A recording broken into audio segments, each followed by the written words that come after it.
ఎవరైనా ఒక మాట అనేసరికి గంటల తరబడి దాని గురించే ఆలోచించి కృంగిపోయే ఒక రాజుకి తన ఈ స్వభావాన్ని మార్చుకోవాలనిపించింది. ఒక స్వామీజీ దగ్గరికి వెళ్ళి ఈ మెంటాలిటీ నుంచి ఎలా బయటికి రావాలి అని అడిగారు.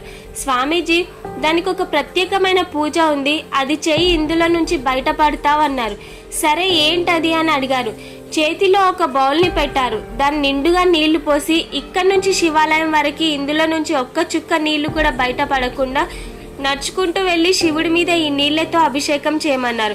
సరే అని చాలా జాగ్రత్తగా అడుగులో అడుగు వేసుకుంటూ ఎంత ట్రాఫిక్ ఉన్నా ఎంతమంది మనుషులున్నా పట్టించుకోకుండా నీళ్లు సేఫ్గా శివాలయానికి తీసుకెళ్లి అభిషేకం చేశారు. చేసేసాను గురూజీ, ఇప్పుడేంటి అని అడిగారు. అప్పుడు స్వామీజీ చెప్పారు, చూడు, నువ్వు ఇక్కడి నుంచి శివాలయానికి వెళ్లే దారిలో చాలా మంది నేను వింతా చూశారు, చాలా మంది నీ గురించి మాట్లాడుకున్నారు, చాలా మంది వీడేంటి ఇలా నడుచుకుంటూ వెళ్తున్నాడు అని బయటికి వినిపించేలా అన్నారు. కానీ నువ్వు అదేది పట్టించుకోలేదు, ఎందుకంటే నీకు ఒక గోల్ ఉంది. బేసికలీ నువ్వు జీవితంలో ఏదైనా సాధించాలని అనుకుంటే and mind your own business, నువ్వేం చేస్తున్నావో దాని మీద మాత్రమే ఫోకస్ చేయి.